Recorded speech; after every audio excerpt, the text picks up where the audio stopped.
Alrighty folks, so here we are, section 7.3. Section 7.1 and 7.2, they go over the application of vectors. You might find those a little bit applicable to you, more so if you're taking a physics course, but they are not in the curriculum, so we're not going to spend our time on those questions in here. Now, we have already worked in this course, we've already worked on adding vectors, and we've already worked on subtracting vectors. We've also worked with our ability to multiply vectors, but really we've only multiplied vectors by a scalar quantity. So today we're going to jump into one method for multiplying two vectors, and we call this the cross product. Now, this is, the dot product. This is not the only way to say multiply vectors. So we won't use that terminology too frequently. We'll have to be very specific when we're talking about what we're doing. What we're calculating in this lesson is the dot product. Now, a dot product on the whole is a way to measure how well two vectors work together. And that really means, I guess, how much two vectors agree. So if we consider two vectors, then we would say that they work a little bit better together if their directions are similar. All right, so we would say that they work independently from one another if their directions are completely different. So if I think of two directions that are completely different, I might not even be thinking of something like north and south, but I might be thinking of something like north and down, or south and left. Those are directions that are completely different. We would consider two vectors working against one another if their directions are opposite. And that's where we're looking at a north or south, or up or down, or left or right, forward, backward, that kind of thing. Now, if we're going to compare their directions, how one vector's direction compares to the direction of another vector, then what we're really talking about is the angle between the two vectors. So for convention, what we do is we put the vectors tail to tail to one another to determine how well they're going to work together. So I'll move this vector over here. Good. It should look something like this. Tail to tail, we have two tails together down here. This is what it's going to look like if we're working with a dot product. Now, in here, then I'm going to be focused on the angle between the two. So the angle between the two vectors would look something like this. We could call it angle theta. Now, what we really need, okay, so we would say something like this is two vectors that are working relatively well together. These two vectors, their directions are not opposite. The directions are not independent of one another, but these two directions are actually relatively similar. Now, that's all well and great. If I move my my second vector, if my second vector, my blue vector, looked something like this, then these two vectors, you might notice, these are heading more often different directions. And I know it sounds a little bit wishy-washy. More off in different directions. Yeah, well, that's what's going on. Their directions are a little bit more different because the angle between these two vectors has increased. Okay, so since these two vectors are now pointing more in a different direction than in a same direction, and what I mean by that is that there's no overlap in the directions. Even if the vectors look something like this, there's a little bit of overlap in the directions, because if I'm considering a north, south, east, and west directions here, then what I'm looking at for my red vector, it goes straight east. But my blue vector goes north and a little bit east. And since there's that overlap, since it goes a little bit east, that's what we would consider they're working in the same direction a little bit. But if one vector goes straight east, and the other vector goes to the northwest, then there's no overlap in these directions. We would say that they're working against each other. And these terms are going to be wishy-washy. So if I have, there we go. So here, this would be the most two vectors can work against each other. If one points to the east, the other points to the west. Here, I would say that my two vectors are still working against each other. And here we would be able to define, let's see, we're okay. We would say that these two vectors are still working against each other because there's no overlap. One is going southwest, the other is going east. But as soon as I cross this southern line, so actually here, if I point this straight south, one of the directions is going east, the other direction is going south. Is there any overlap there? No, there's not. If one is going directly straight south and the other is going directly straight east, there is no overlap. We would say here, this is when we would say that these two vectors are working independently from one another. All right, but if, as soon as this vector crosses just the tiniest bit east of south, then we would say, okay, these vectors are working together again. All right, so we're just coming up with a little bit of an idea right here. All right, so let's consider, we'll consider this this red vector as a stationary vector, if you will. The blue vector we'll play around with. So we'll keep track this time of what I was saying as I went through. Okay, so if my blue vector looks something like this, then we say they're working together. So we're expecting a positive product. If my two vectors are working against each other, like over here, we're expecting a negative product. If it's way up here, then I'm expecting no product because the two vectors, one of them is going straight north, the other is going straight east. There's no overlap. I'm expecting a product of 0. If you're following along with some of this logic, that's great. If not, that's okay. You'll get some more hard rules for you to work by in a little bit. If the two vectors, are working directly opposite one another, then we're expecting not only a negative dot product, but a really negative dot product because they could not be working more against each other. All right, so down here we're still expecting a negative dot product because if my blue vector is pointing down here, they're still working against each other, and then again, as I work, if my blue vector is pointing to the south, I'm expecting no dot product, or rather a dot product of 0. And then lastly, if I'm working under here, then yes, I do have a pretty significant angle between the two, right? If I go around this way, but still the directions are relatively similar, so I'm expecting a positive cross product. Now you might recognize a little bit of what I'm doing here. If so, great. If not, then bear with me, you'll get there. All right, so we're working here, and if I consider, bear with me folks, I'm hoping that the puppy can keep her barking down to a minimum here. What we're looking, all right, let's kind of make a bit of a graph. All right, so if my two vectors, then we'll test one more. If the two vectors are headed in the same direction, then according to a similar logic to us before, we'll expect a positive dot product, but not just a positive dot product, a really positive dot product. We'll expect it to be, I don't know, close to its maximum. So let's try and put something in here. Okay, well, how many degrees? We'll still work in degrees as our advanced functions crew catches up with their work in radians. How many degrees is it all the way around a full circle? Well, all the way around a full circle, that's 360 degrees. If you like to work in radians, then we'll say that's 2 pi radians.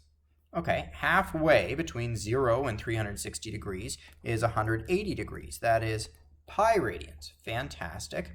Okay, halfway between this 180 degrees and 0, I'm working with 90 degrees. I'm working with pi over 2 radians. And over here, I'm working with 270 degrees, and that is 3 pi over 2 radians. When you're giving your, when you're showing your work in this course, I don't, at this point, until the other folks have caught up with us, then I'm not going to worry too much. You can work either in radians or degrees, whichever makes you comfortable.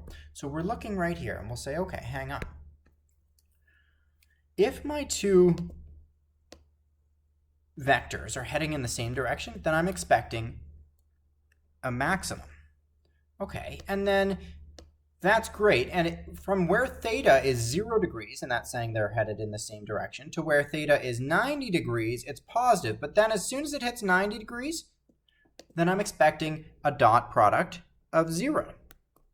All right, you might see where I'm going here. And then I'm expecting my dot product to go into the negative values because my angles do not overlap with one another until it reaches its minimum when our angle is directly 180 degrees or pi radians. All right, we'll keep going, and then we're expecting it still to be negative, but less so, reaching to 0 when our when we're working at 270 degrees or 3 pi over 2 radians. And as it gets towards 360 degrees again, then our directions are very, very similar, and we're expecting a maximum. So what kind of a shape, folks, did I draw right here? You may recognize it right here. I'm hoping you do. This, in general, we see some overlap with our cosine function. So that is the key to what that is one of the key pieces to what we're working with here. That idea that we're going to work with a cosine function, because according to the theta values, which is along our horizontal axis right here, according to our theta values, then it should go from a maximum, then our dot product should go from a maximum at 0 degrees to a minimum at 180 degrees, and then back to a maximum at 360 degrees. That's what we're looking at right here.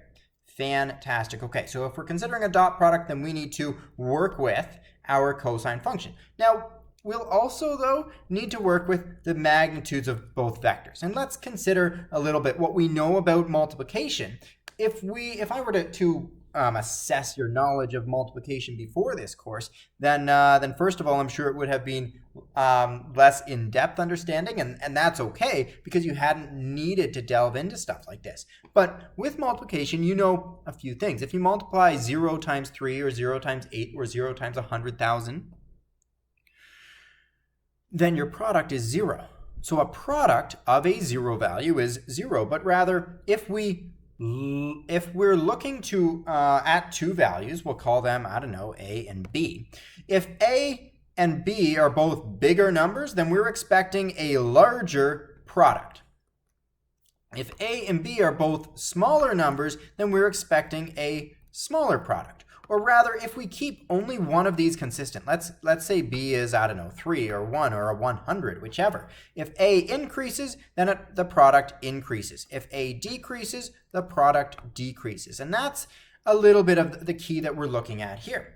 So what we're really concerned about, as well as our cosine function, which will help us find our dot product, what we're also concerned about is the magnitudes of both vectors. So putting all of these ideas together, our dot product, and I'm sorry, I think that took me like 12 minutes to get to, but our dot product that we're working with right here is going to consider the magnitude of the first vector, and that's going to be multiplied by the magnitude of the second vector. And then we're going to multiply that as well by the cosine of theta. So that way, okay, well, hang on. Let's say, for example, our dot product is 0. Bear with me. I know that's not going to be very meaningful to you right now, but it will be in the future. If our dot product is 0, then one or more of 3 things is happening. Either if our magnitude of AC is 0, then we would have 0 times the magnitude of AB times the cosine of theta. And it doesn't matter what the magnitude of AB is or what the cosine of theta is. This would equal 0 because one of the factors is 0.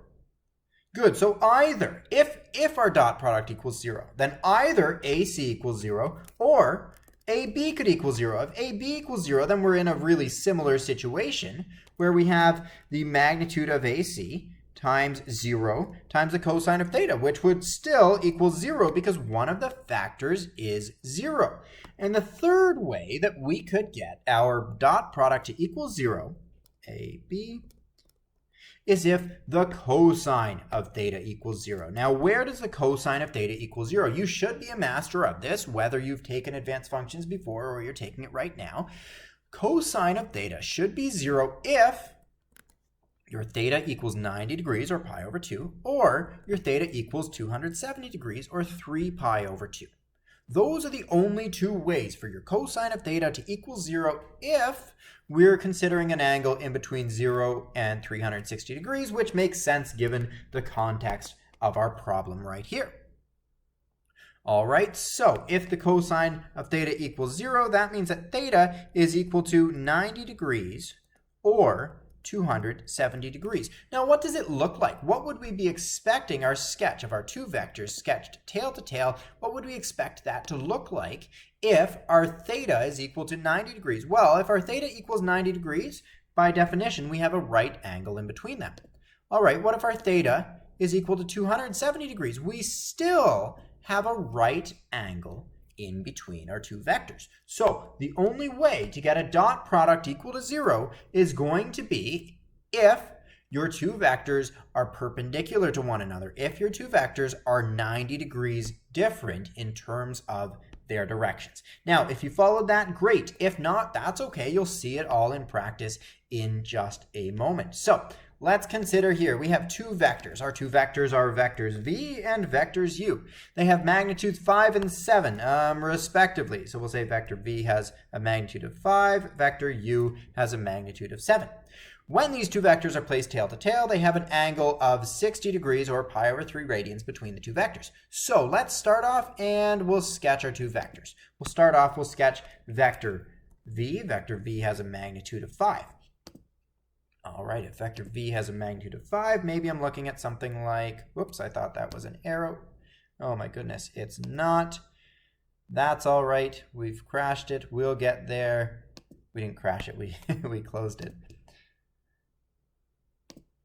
There we are. All righty. So we're going to have this vector v. I'll label that with a v. Good job, us. And then we're going to have vector u. Vector u is slightly shorter than vector v, so we should be showing that. Good. This is vector u, magnitude of, whoops, did I do those backwards? I did. That's okay. We have the advantage of hindsight. So we're changing our labels into v because v is the shorter one, and u down here. Good stuff. Now what we have right here, we're told that when we place them tail to tail, they have an interior angle of 60 degrees or pi over 3 radians between our two vectors. All right, so if we're going to calculate u times v, then what we're looking at doing is working with, according to our dot product equation right here, we're going to work with the magnitude of vector u times, and really I shouldn't use a dot there, I'll just write times the magnitude of vector v times the cosine of theta. So here I'm working with the cosine of 60 degrees or the cosine of, or u v times the cosine of pi over 3. Fantastic. So if that's the case, all right, well, I know the magnitude of vector u. The magnitude of vector u is 7. So that means I'm working with 7. The magnitude of vector v is 5, so I'm working with 7 times 5 times the cosine of 60. Hang on. Do I have any methods for evaluating the cosine of 60? Yes, you do. You have it from your grade 11 trigonometry or from your advanced functions trigonometry, and you should be there in your advanced functions course. In fact, I know some of you are, so let's go for it. Let's evaluate the cosine of 60 degrees or the cosine of pi over 3. You should be able to handle something like this. How do we do it? With one of our special triangles. You need to be able to sketch your special triangles from memory in this course. So we're working here. We're jumping right into it. We're not wasting any time. This is side length 2. This is side length 1 because it was 2 and then it was cut in half. This is then side length the square root of 3 from our Pythagorean theorem. Good job, us. All right. Well, this interior angle is 60 degrees or pi over 3. And that interior angle is is 30 degrees. Let's try and fix that. We're doing okay. There we are. 30 degrees or pi over 6. That's our special triangle. I don't care if you're using degrees or radians at this point in the course, but we will all transition to radians at some point. So if you're feeling comfortable with them, please use them. All right. So I need to evaluate the cosine of 60 degrees. All right, I know how to do that. The cosine of 60 degrees, well, I know the cosine is equal to my adjacent side over my hypotenuse. Fantastic. I know my adjacent side to 60 degrees. I'm working with 1. I know my hypotenuse is 2. So the cosine of 60 degrees is 1 over 2. That means the cosine of pi over 3 is 1 over 2. I'm working here with 7 times 5 times 1 over 2. Easy. I know how to evaluate this. That's 35 divided by 2. Well done, folks. You have just evaluated your first dot product. Give yourself a pat on the back. Pause the video. Take a celebratory spin. Grab some water. You're feeling good. All right. Now, what I'll ask you folks to do is try to evaluate v.u. Not u.v, but v.u. Try it out. See what you come up with if you're trying to evaluate this particular dot product. Pause the video, try it out, and then come back.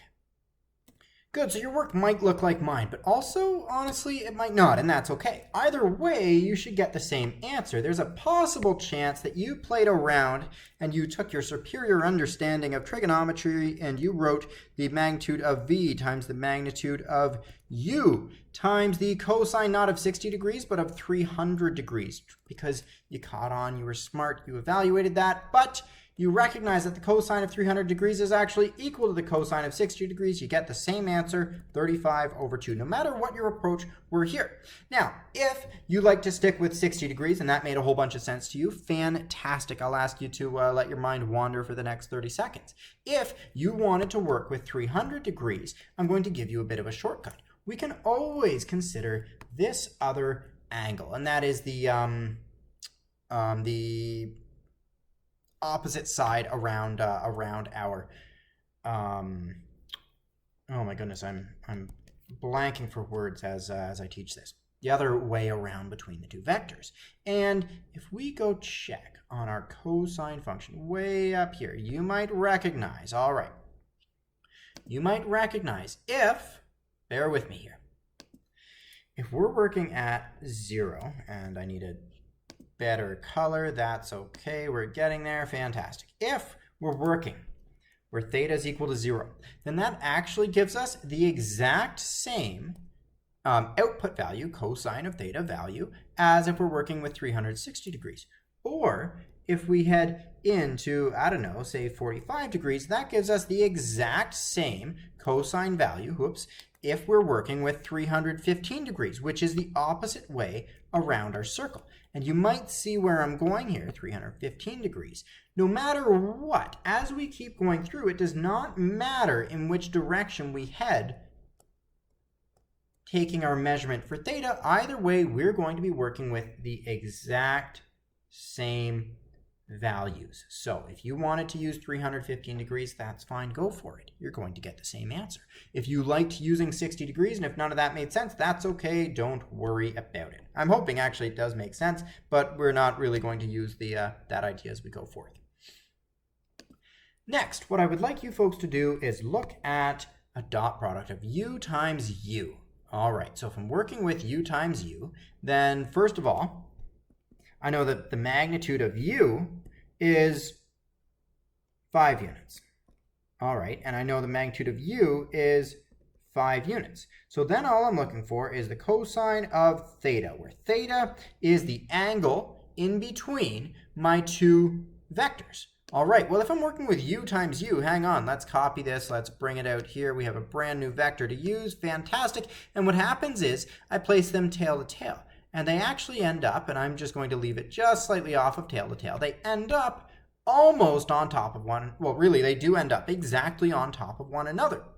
So we would say here that these two vectors, their directions are working, these two vectors together are working very, very well, very strongly together. I'm expecting a significant dot product, as in a maximum dot product, because my cosine function I'm expecting to be maximized. So what's the angle between these two vectors u and vector u? Well, there's no directional difference. So if there's no directional difference, then my theta is equal to 0. All right, so my theta is equal to 0. Well, hang on, if my theta equals 0, then I'm working with the magnitude of 5, the absolute value of 5 times the absolute value of 5 times the cosine of 0. The cosine of 0, if you're not sure, you can show this, and really we should be showing our work. We can sketch that in here. Now we know, and this will be review for some of you, you will need these skills as you work through here. We know that if we set a terminal arm right here, with a unit circle, we would have the coordinates. Ooh, that's not a very good unit circle, I apologize. we would have a unit circle something like this. The coordinates I'd be working with would be 1, 0. Now I know in a unit circle, my coordinates x, y tell me the cosine of theta and the sine of theta. So since x tells me the cosine of theta, my x coordinate here is 1, so the cosine of 0 is equal to 1. And if the cosine of 0 is equal to 1, then I'm working over here with the absolute value of 5 times the absolute value of 5 times 1, which means I'm working with here 25. Well done, folks. Now this, you know what? Well done, us. I'll ask you to evaluate then the value of the dot product of v dot v. Try it out right here. Do your work. Pause the video, do your work, and then come back. Good. So we should be working right here. V dot v is in fact equal to 49. I believe the number I used up there was 7. Good job, boss. We're working with 49. Now, in fact, we might notice that this 49 and that 25 way up above, these actually have a very straightforward relation to what we were already working with, right? This is, in fact, equal to the magnitude of vector v squared. U dot u was equal to, this was equal to the magnitude of vector u squared. And that, my friends, is a conclusion that we can make that will hold true all the time for our dot product. If we're taking the dot product of the same vector, then we can just take the magnitude of that vector, square it. Lo and behold, we're going to be working with this frequently. Alrighty. Now let's keep going a little bit. Okay, so let's work with a third vector. A third vector is vector w. Now, if the magnitude of vector w is 4, and vector w is measured 30 degrees in between v and u. Okay, hang on. Let's go double check with our sketch. Way up here. We'll play around with it. I'm going to grab this and move it down. Good. Now I played around with my vector v. I made it a little more believable for a 60-degree angle. Good. Something like that. And then we'll draw a vector w 30 degrees in between. So I'm working with something right smack in the middle, something like this. And I know its magnitude is even less than that of vector v. We'll call this, again, vector w. Fantastic. Now what I'm asking you folks to find is the dot product between u and whatever vector comes from v plus w. Okay, well that might sound a little bit annoying. So let's play around with it. We grab vector w, we go over here, and we ask, okay, how can we find this vector? Well, this is simply an addition problem. You folks know how to work with addition. We're going to go something like that, and you folks need to find vector v, plus w.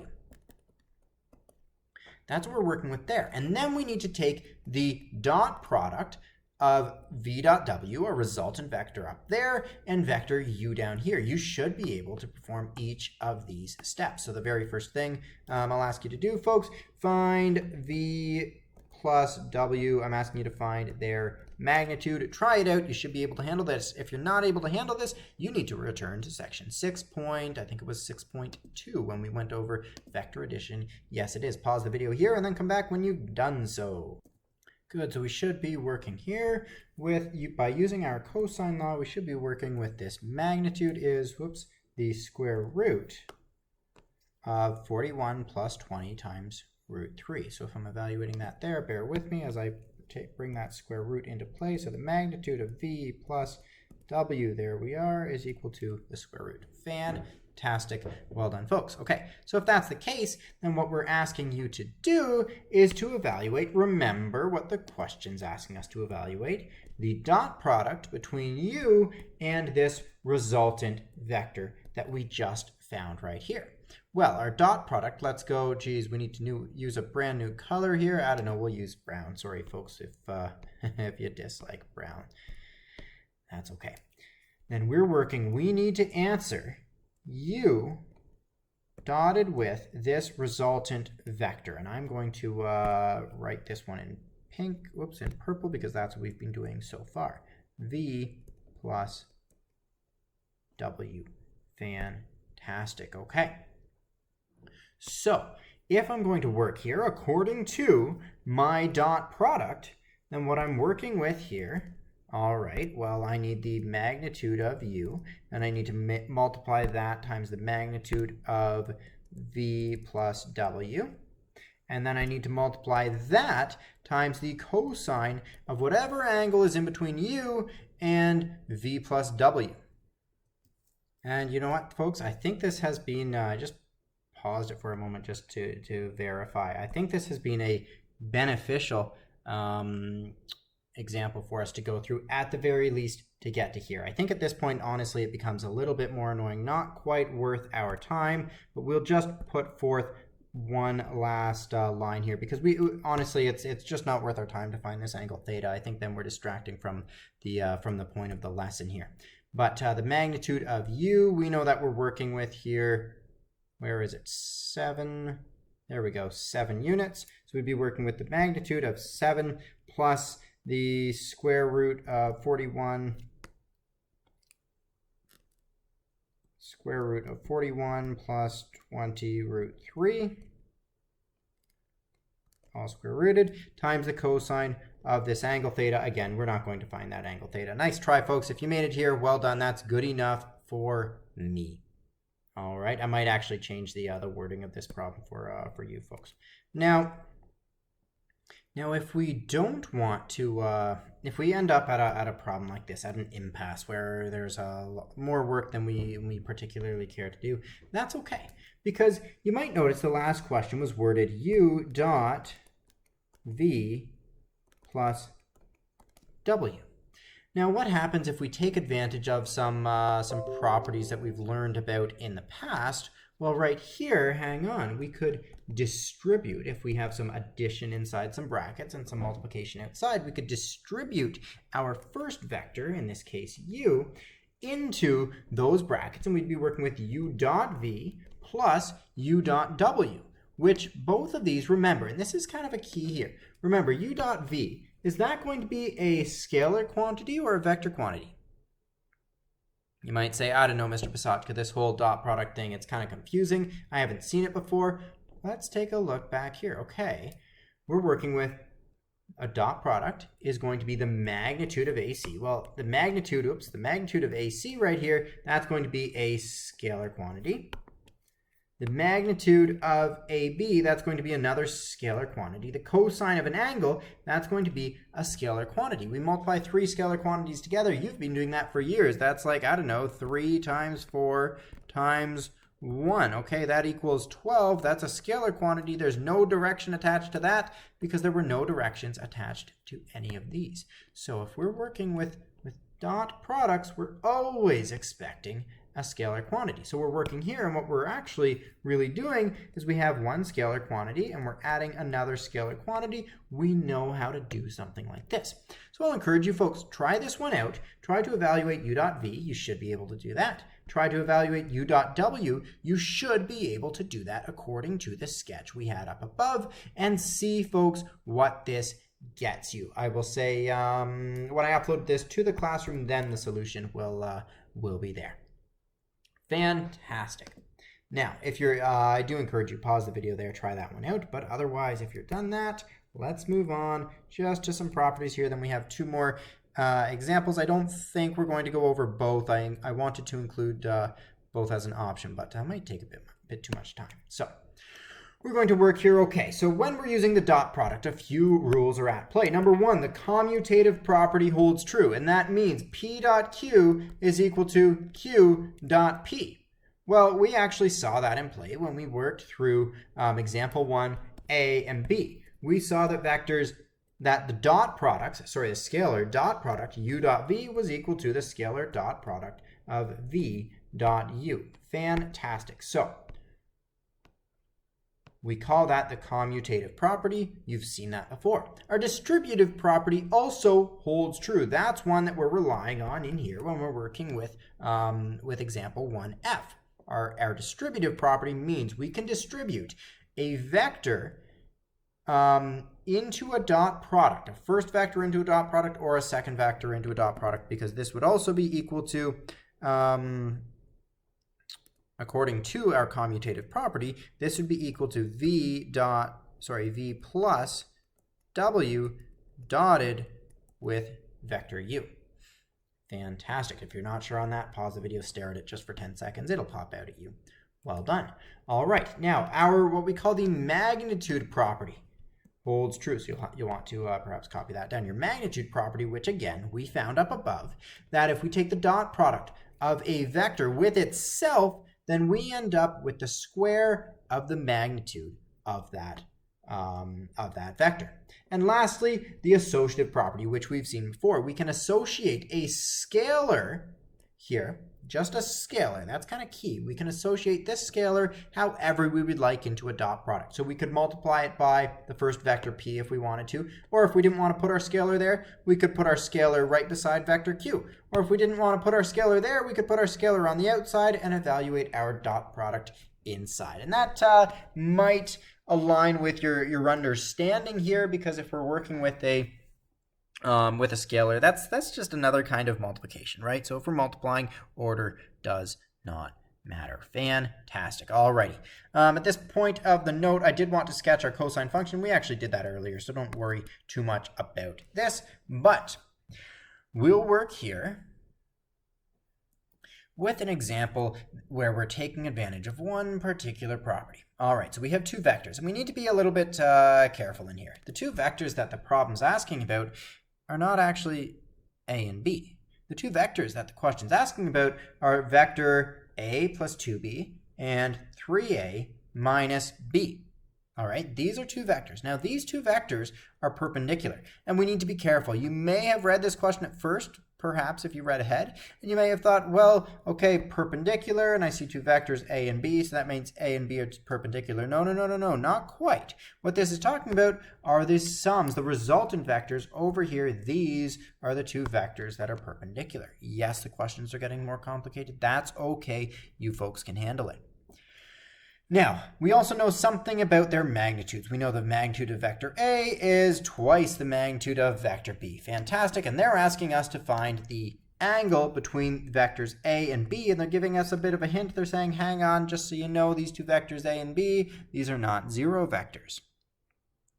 All right, so if these are not zero vectors, and we're told that these two vectors are perpendicular. All right, if these two vectors are perpendicular, let's keep in mind what that might tell us. If they're perpendicular, do we remember learning about anything perpendicular in this note already?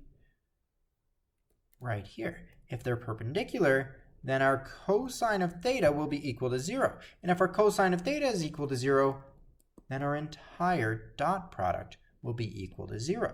So what that tells us right here is that our dot product is equal to 0. So our dot product between what? We need to be careful, not between A and B, but between these two resultant vectors. So vector A plus 2b, that's one vector, dot product with 3a minus b is equal to 0. Okay, what do I know about this dot product? Well, according to this dot product that I'm going to be working with, okay, hang on. Oops, we'll be taking advantage of our distributive property. All right, so I'm taking a dot product in here, and I recognize there are two terms in here, two terms in there. We've distributed something like this before when we were working with scalars. That was distributing a binomial, or two binomials, right? So we're working right here, okay. If we're working here, we'll break it fully down for us, and that means we're working with vector A times dot product with 3a minus b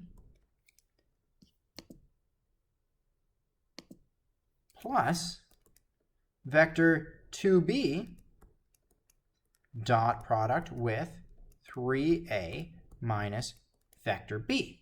Fantastic. So we can evaluate this a little bit further. We can distribute a little bit further because I have a dot product with 3a times a dot product with b. So I'm working with here, okay, a dot 3a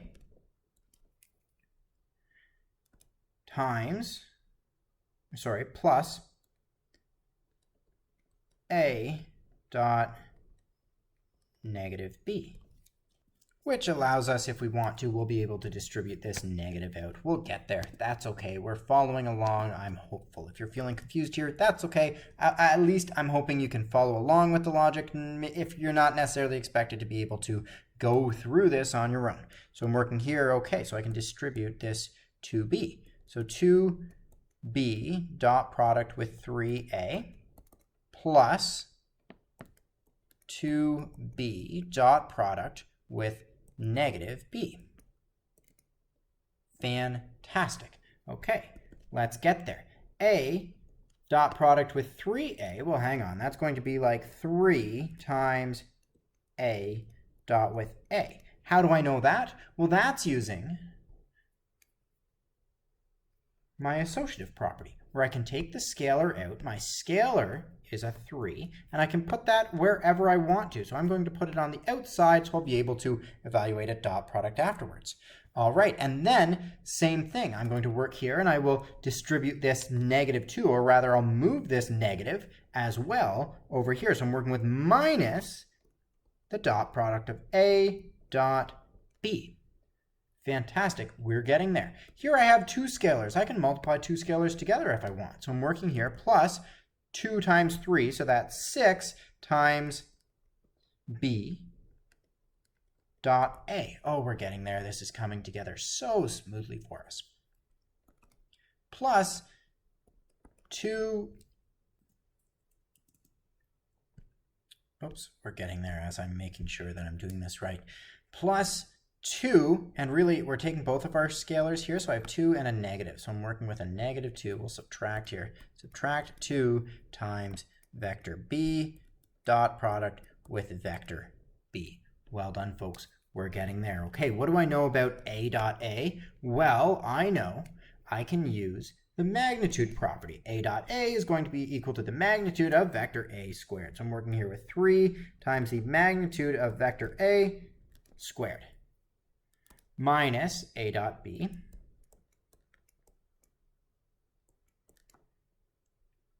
plus 6 B dot A.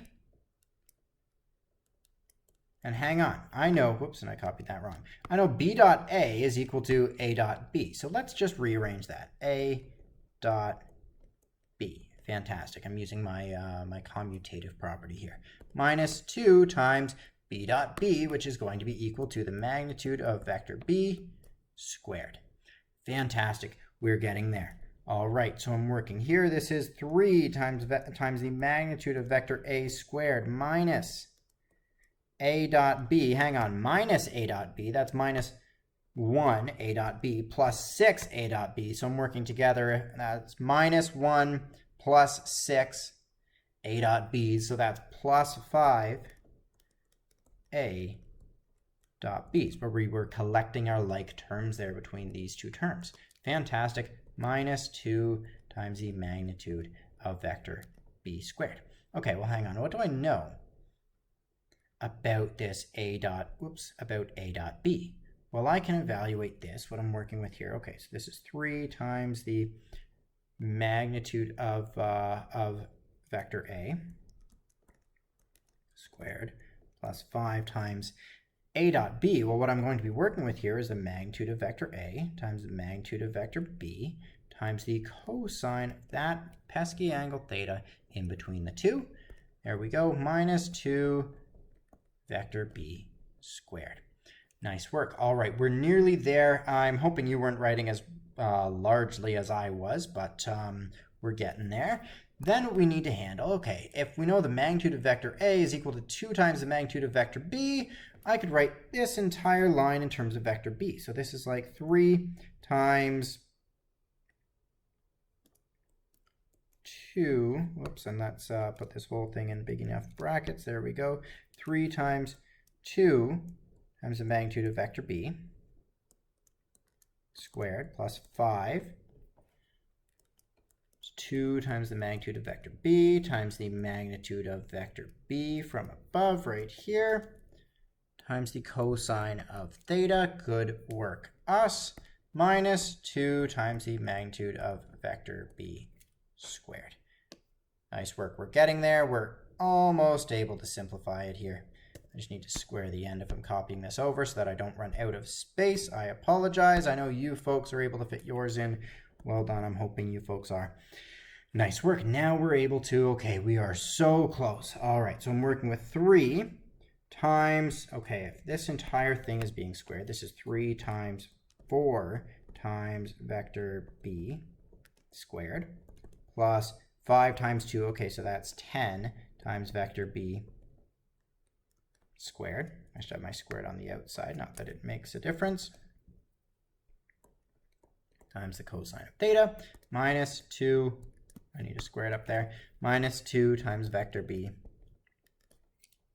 squared. Oh, we're so close. All right, so I'm working with 12 times vector b squared, and I'm just going to rearrange this, minus 2 times vector b squared plus 10 times vector b squared times the cosine of theta. Well, here's the thing. I don't really need to care about my vector b squared. Let's collect our like terms. So we're working with 10 times vector b squared plus, and I got that 10 by collecting the 12 minus 2, right? Plus 10 times vector b squared times the cosine of theta. And sorry, I'll try and stay consistent with this. There we are. Now, let's keep in mind, what does this equal? Oh, right, this equals 0. And if this equals 0, I can divide both sides by 10. In fact, I could divide both sides by 10 times vector b squared. So I'd be left with 1 plus the cosine of theta. And that's the key. That's what we were looking for. So if 1 plus the cosine of theta is equal to 0, we can rearrange. So negative 1 is equal to the cosine of theta. If negative 1 is equal to the cosine of theta, what does that mean? Well, you could sketch yourself your cosine function if you wanted to. The only time your cosine function is equal to negative 1 is where theta is equal to 180 degrees or theta is equal to pi radians. So therefore, answering the question at hand, theta is equal to 180 degrees or pi. Nice work. I'm glad if you stuck your way through that one with me. That was a nice, long, arduous example.